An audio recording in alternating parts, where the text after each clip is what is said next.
안녕하세요. 2월 13일 일요일 오후 시간입니다. 평안히 지내고 계신가요? 코로나가 극성을 부리는데 마음은 편치 않은 것 같습니다.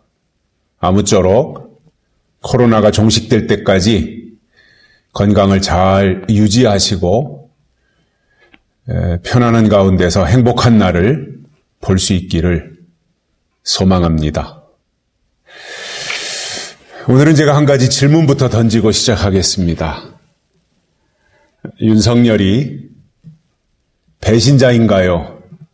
아니면 충성스러운 사람인가요? 배신자인가요? 충성자인가요? 어떻게 생각하십니까? 아마도 문재인 씨의 눈에는 가장 가시 같은 사람이 윤석열 후보가 아닐까 생각을 해봅니다. 한때는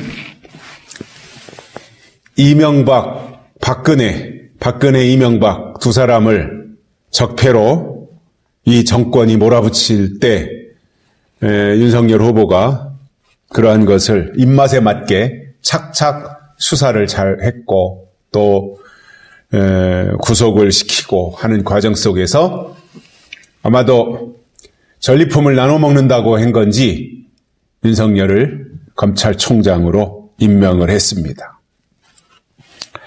그때까지만 해도 문재인의 입장에서는 윤석열이 자기 사람이라고 생각을 했을 것입니다. 물론 그랬는지도 모릅니다. 공무원이니까요, 그때 신분이.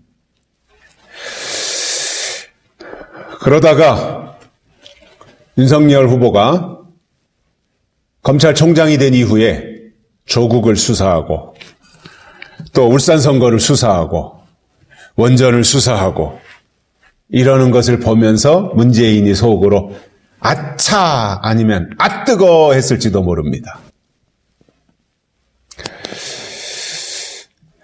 요즘 나오는 반응들을 보면 윤석열을 향한 문재인 씨의 감정이 좋지 않은 것 같습니다. 지난주에 동아일보인가요? 기자의 질문이 이랬었죠. 만약에 대통령이 되면 적폐 수사를 할 건가요? 라고 물어보니까 윤석열이 해야죠. 이렇게 대답을 했잖아요. 적폐가 있다면 수사를 할 거냐? 해야죠. 이게 이제 답변이잖아요. 그런데 바로 청와대에서 그거에 대해서 반응을 이상하게 하면서 문재인 정권에 적폐가 있다는 말이냐? 적폐 많지요. 울산 선거에서부터요. 옵티머스, 이 원전 셀 수 없이 많잖아요. 문재인 정권의 적폐가. 환경부 장관도 구속됐잖아요. 이런 여러 가지 상황들을 볼 때 그동안 정권 수사를 못하게 해가지고 검찰이 거기까지 수사를 확장하지 못해서 그렇지 사실상 국민이 알고 있는 청와대의 적폐, 문재인의 적폐는 여러 가지가 있다는 의혹들을 많이 받고 있지 않습니까? 그런 가운데서 해야죠. 윤석열이 그러한 반응에 문재인 씨도 발끈하면서 정권을 수사한다는 말이냐, 보복 수사한다는 말이냐, 정권을 보복한다는 말이냐, 이렇게 반응을 하면서 정치 보복 운운하고 있습니다. 당진에서도 민주당 쪽 사람들이 이제 기자회견을 했는데 정치 보복에 대한 그 프레임을 윤석열에게 씌우고 있는 것 같습니다.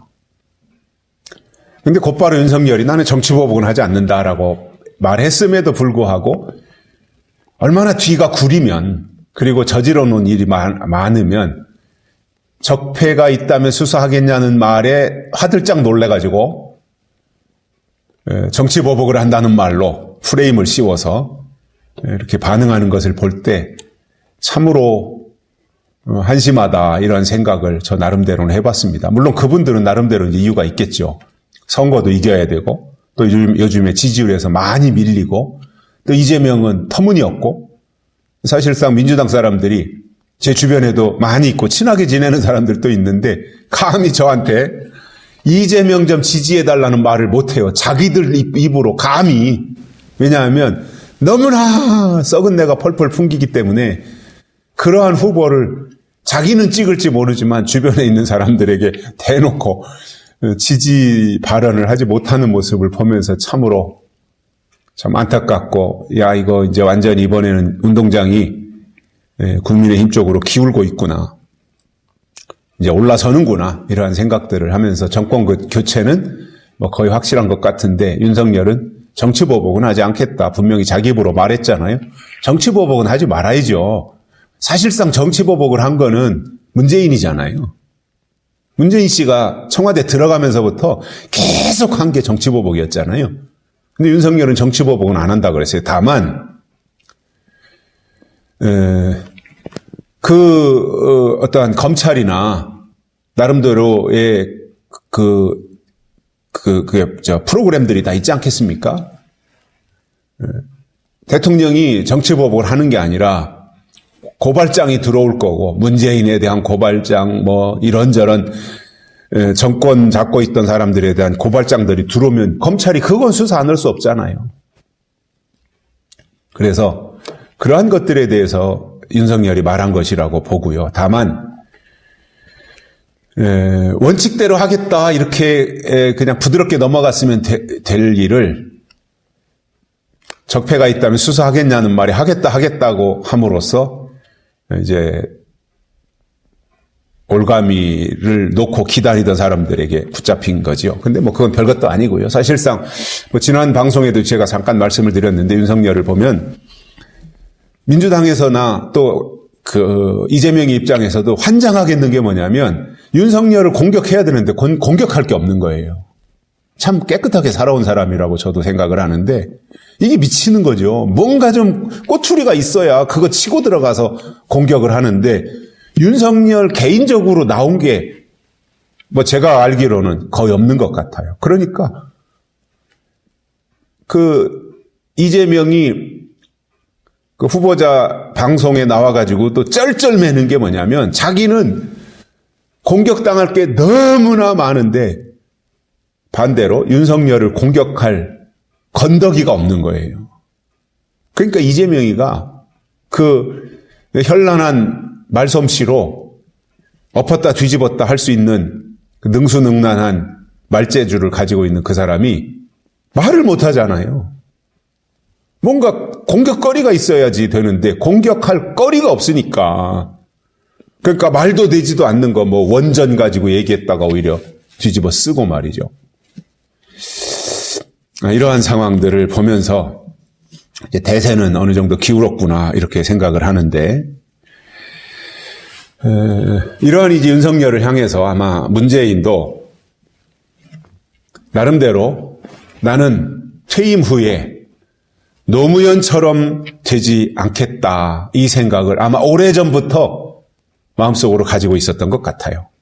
나는 노무현처럼은 되지 않겠다. 그래가지고 안간힘을 썼고요. 그거에 대비해서 뭐 검찰, 경찰 수사권 조정이라고 하는 이름으로 검찰의 수사권을 대폭 가져다가 경찰에다가 넘겨주기도 했고, 그것으로도 불안했던지 공수처도 만들고 김진욱 공수처장을 임명을 했는데, 제가 이렇게 보면서 나름대로 이제 이거 개인적인 생각입니다만 느낀 것은, 이 문재인이가 원래 무능한 사람이고 문재인 씨가 실력이 없다 보니 유능한 사람을 주변에다가 배치를 해야 자기도 주가가 올라가는데, 본인도 무능한 데다가 요소에 배치하는 사람들을 보면 다 이념적으로 치우쳤는데 무능한 사람들이에요. 실력이 없는 사람들이에요.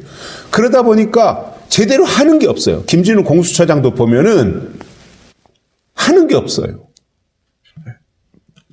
수사를 잘하고 공소장을 잘 쓰고 그래서 기소를 해야 되는데 번번이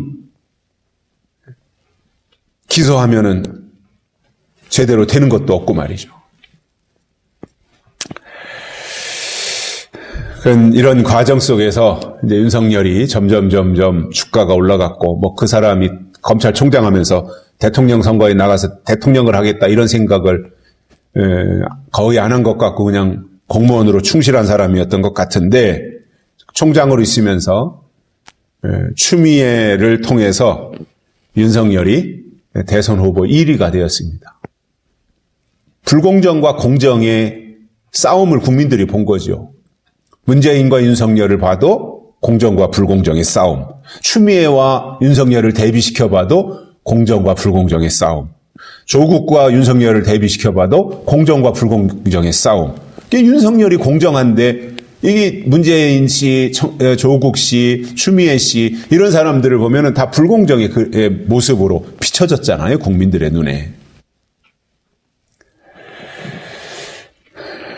그래서 여기까지 왔고 윤석열 후보가 대선 후보 지지율 1위를 달리고 있는데, 아마 문재인 씨는 굉장히 이것이 무서울 것 같아요. 지금쯤 입장에서는. 왜냐하면 이제 임기가 얼마 안 남았잖아요. 3월 9일 날 대통령 선거에서 윤석열이 만약에 대선 후보 이제 대통령으로 당선이 되면 임기 남은 2달 동안 할 수 있는 게 대통령이 아무것도 없잖아요. 그때부터는 이제 당선인에게 모든 카메라가 비치고 주목을 받게 되죠. 그러니까 이미 문재인 씨는 이빨도 빠진 데다가 발톱까지 다 빠진 거예요.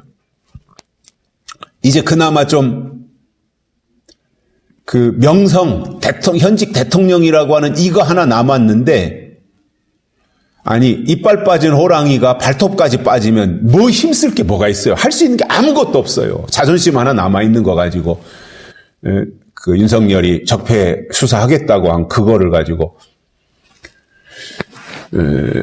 정치 보복한다 뭐 이렇게 이제 말을 한 건데, 그만큼 청와대나 문재인 씨가 윤석열이 두렵다는 것이고 밤잠을 못 잘 것이라고 봅니다. 저는 지금쯤은 문재인 씨가 제대로 밤잠을 못 잘 거라고 봐요.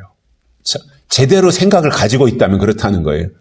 왜냐하면 자기가 잘못한 게 너무 많잖아요. 이렇게 언론을 통해서 나온 것만 해도 제가 알기로는 많아요, 그게. 제가 일일이 그 목록을 나열은 못하지만 옵티머스니 뭐 해가지고 우리들 병원 이런 것에서부터 김학의 불법 수사 뭐 이런 것들까지 다 하면 너무 많은 거예요. 그러니까 이재명은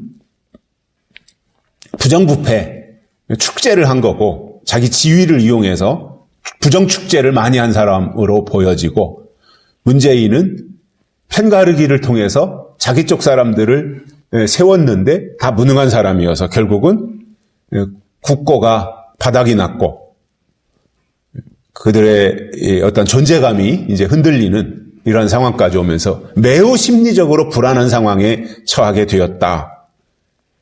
그런 가운데서 결론적으로 정권을 잡았을 때 처음부터 쇼나하고 무슨 그 적폐 청산이라는 이름으로 정치보복을 할 것이 아니라 국가를 잘 경영하고 대한민국을 더 좋은 나라로 만들겠다고 하는 그 신념으로 국가를 경영했어야 되는데, 그동안 5년 동안 한 게 정치보복과 국고 손실과 국가의 명예의 실추와, 오죽했으면 김정은이한테 북한 사람들한테, 북한 그 정치인들로부터 썩은 소대가리라고 하는 말까지 들을 정도가 되었으니, 그리고 중국에 가가지고는 혼밥 먹으면서 우리 기자들이 폭행을 당하는 이런 일까지 있었던 것을 볼 때 국격을 실추시킨 사람이다. 어떻게 하든지 한미동맹 파괴하려고 그러고 종전선언 하려고 그러고 또 헌법 개정하려고 그러고 안 될 일만 손대다가 끝난 거잖아요. 무슨 대통령 노릇을 제대로 한 게 뭐가 있습니까? 한심한 거죠. 5년 동안 다른 나라들은 다 발전하는데 우리나라는 뒤로 한참을 후퇴한 거잖아요. 코로나의 탓도 있지만 저는 문재인 씨가 대한민국을 위해서 제대로 한 게 뭔지 한번 내놔봤으면 좋겠어요. 대한민국을 위해서 자신 있게 나는 5년 동안 이거 했다라고 말할 수 있는 거. 북한 바라기만 했고 북한 퍼줄 생각만 했지 국민을 위해서 제대로 한 게 뭐가 있습니까? 안타까운 거지요. 그래서 저는 이번 대선을 통해서 뭔가 정권 교체는 분명해지는 것 같고요. 그래서 국민들이 깨어서 대한민국을 다시 헌법 정신 위에 올바로 세우고 이제는 더 이상 주사파들에게 농락당하지 않고 대한민국이 견고하게 또 정상적으로 그리고 상식적으로 합리적으로 그렇게 경영되는 나라가 되기를 바랍니다. 여기까지 하겠습니다. 고맙습니다.